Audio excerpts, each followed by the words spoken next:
우리 엘리멘트리에 금방 대답해요. 하나님 어떤 분이세요? 그게 창조주 됐죠? 예수님은 어떤 분이십니까? 원자신이세요. 성령님은 어떤 분이십니까? 어떤 분이라고요? 헬퍼라고 했죠. 보혜사 도와주신 분이. 이 간단한 세 가지 절대로 잊지 마시기 바랍니다. 하나님, 예수님, 성령. 그런데 참 놀라운 것은 이 성경을 봐도요, 이 하나님, 예수님, 성령님이 한 구절에 동시에 나타나는 게 참 좋죠. 그리고 이걸 바탕으로서 우리가 삼위일체라는 단어, 삼위일체라는 단어가 성경에 나타나지 않지만 이와 같은 것을 모습을 보면서 하나님이 이러한 분이시구나, 우리가 형성하시켜서 이야기를 제 같은 모습. 여러분, 하나님 믿으십니까? 예수님 믿으십니까? 성령님 믿으십니까? 그러면 삼위일체 하나님을 믿으십니까? 제가 점점 더 크게 저는 이렇게 예상을 안 하고 삼위일체 하나님은요, 받아들이라는 게 사실 쉽지는 않습니다. 성경 공부할 때마다 많이 배우셨겠지만 이것을 그냥 배우고 그때 목사님들이 가르치는 사람들이 이런 줄 아세요 하니까 네, 하는 것이지 이해하기가 어려운 거예요. 참 쉽지 않아요. 오늘 시간을 통해서 제가 아주 강의 시간이 아니지만 간단하게 여러분 이해하기 위해서 한 가지 방법을 알려드립니다. 우리가 성부, 성자, 하나님, 성령 하나님, 이 삼위일체 하나님을 어떻게 이해하느냐 쉬운 방법 중에 하나는 그 각각 이 삼위, 위치가 틀리다는 것입니다. 성부, 성자, 성령님께서 기능적으로 다른 기능을 하게 됩니다. 펑션을 이루어서 다른 기능으로 역사를 하십니다. 즉 순서적으로도 설명을 할 수가 있어요. 우리 고린도서 8장 나중에 보면 8장 6절을 보면 만물이 그에게서 나오라는 말이 있어요. 그에게서라는 말은 from입니다. out of라는 말이에요. 즉 시작이 하나님이라는 거예요. 그래서 우리가 하나님, 예수님, 성령님을 나란히 놓고 봤을 때 어떤 순서로 굳이 정하여서 말할 수가 있는가? From the Father. 그럼 예수님 뭐겠습니까? 중간에 계신 예수님은 through the Son. 마지막에 성령님은 뭡니까? In the Spirit. 혹은 by the Spirit. 이렇게 얘기합니다. 즉 아버지로부터 아들을 통해서 성령 안에서 성령의 의에서 역사한다. 이걸 또 다른 말로 쉽게 풀이하면 그 소스가 누구냐? 출처, 오리진이 뭐냐? 바로 하나님 아버지시잖아요. 그렇죠? 창조주. 그리고 두 번째, 예수님은 어떤 역할이 있습니까? 미디에이터. 중간에서 연결을 시켜주는 역할을 합니다. 마지막으로 성령님은 뭡니까? 액티비티라고 얘기했습니다. 실질적으로 역사하시는 하나님으로부터 예수 그리스도를 통해서 성령이 역사하시는 믿으시는 여러분 되십니다. 이게 삼위일체 하나님의 사건입니다. 자, 그런데 정말로 중요한 것은 이것을 아는 것도 좋지만 이 사실을 우리가 믿는 것입니다. 우리에게 정말로 중요한 것은 오순절날 불같이 임했던 이 사랑이 우리에게 동일하게 임할 것을 바라고 있는 마음입니다. 여러분에게 이런 마음이 있습니다. 지식으로 아는 것도 나중에 가서는 중요할 수가 있지만 그것보다는 그 성령을 사모하는 마음이 먼저 있습니다. 그 사모하는 마음이 여러분 극대화될 때 여러분이 전혀 깨달아 알지 못했던 내용들을 성령을 통해서 여러분에게 지혜로 가르쳐 주십니다. 이게 순서입니다. 이게 오순절 성령 받았던 사명제에 나오는 사람들이 이 신앙이 자랐던 순서입니다. 그들이 먼저 성령을 체험하고 그 다음에 하나님의 말씀을 듣고 그 믿음의 확신을 가지고 전하고 나가기 시작합니다. 근데 이러한 과정이 없이 무턱대고 한다고 한다면 될 수가 없어요. 왜 그렇습니까? 그 안에 예수가 없기 때문에. 뭘 도대체 전한다는 겁니까? 뭘 사랑한다는 겁니까? 누구나 다 할 수 있는 일이에요.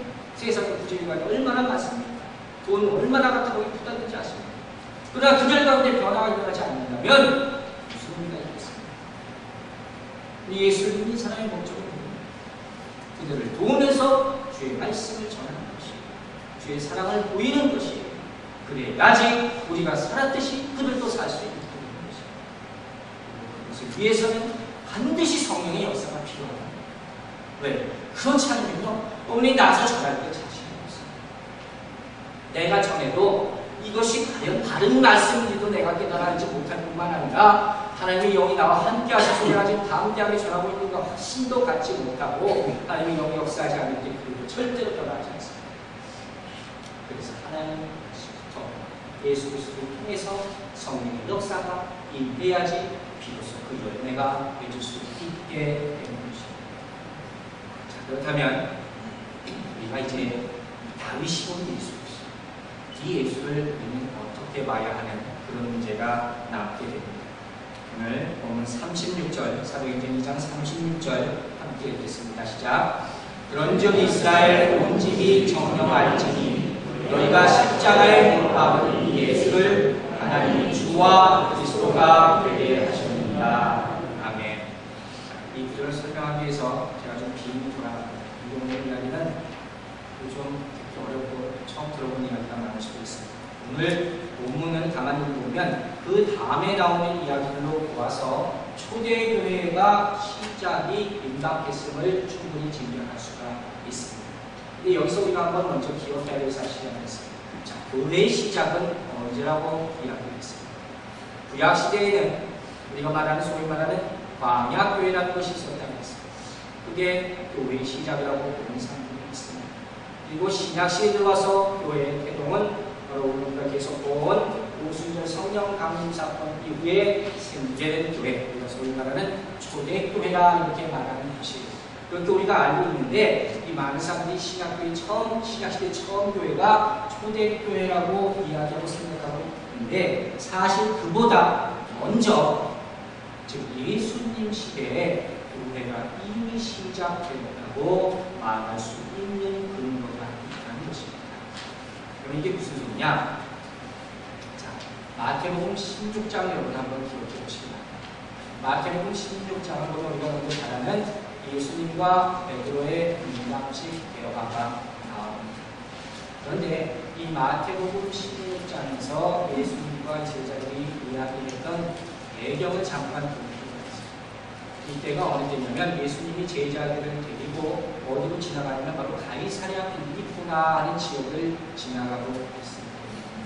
그렇다면 이 가이사랴 빌립보라 하는 지역은 어떤 지역이냐? 오늘날로 말하면 군사기지 가운데 소위 한 사령부 그 정도가 있는 곳이 바로 가이사랴 빌립보 지역입니다. 다시 말하면 로마 군사력의 심장구요 핵심이라는 힘의 상징이라고 할 수 있는 지역이 바로 가이사랴 빌립보 지역이다. 바로 이 지역을 예수님께서 제자들 12명을 데리고 지나가십니다. 이때 지나가시면서 언덕 위에서 그 군사시설을 아마 보고 계셨습니다. 자, 그때 어떤 생각이 과연 들었습니까? 아마 제자들이 이런 생각을 했습니다. 이것을 보면서 그 당시 로마가 지배하고 있지 않습니까? 유대인들은 피지배를 그러면서 이 엄청난 군사시설을 보면서 아마 이런 생각을 했습니다. 한편으로는 야, 이거 정말 우리가 언제 독립을 해서 이와 같은 군사력을 갖게 될 수 있을까 하는 그런 마음이 있을 것이고 또 한편으로는 굉장히 두려워했을 것입니다. 왜냐하면 이와 같은 무기를 가지고 이제 지금 당장 이걸 죽이려면 얼마든지 죽일 수 있는 그런 마음이 동시에 있을 것이었습니다. 근데 이 같은 사정 가운데서 예수님은 이들의 제자들의 마음을 아는지 몰랐는지 모르지만 어쨌든 약간 황당한 질문을 하시는데 바로 이 질문이 뭡니까? 사람들이 나에게서 뭐라고 얘기하느냐? 베드로에게 너희는 나에게 뭐라고 얘기하느냐? 물어봅니다. 그렇죠? 그러자 베드로가 뭐라고 얘기해요? 주는 그리스도시요 살아계신 하나님의 아들입니다. 이와 같은 놀라운 유명한 대답을 그러자 그 후에 역사가 하나 있는 그게 뭔지 아십니까?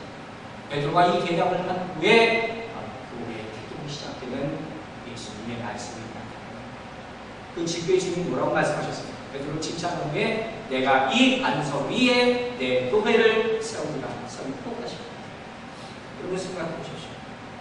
지금 이 상황은요, 예수님이 뭐 가족적 기적과 이사를 막 일으키셔서 삶 좀 뭘 못하니까 해봤자 실질적인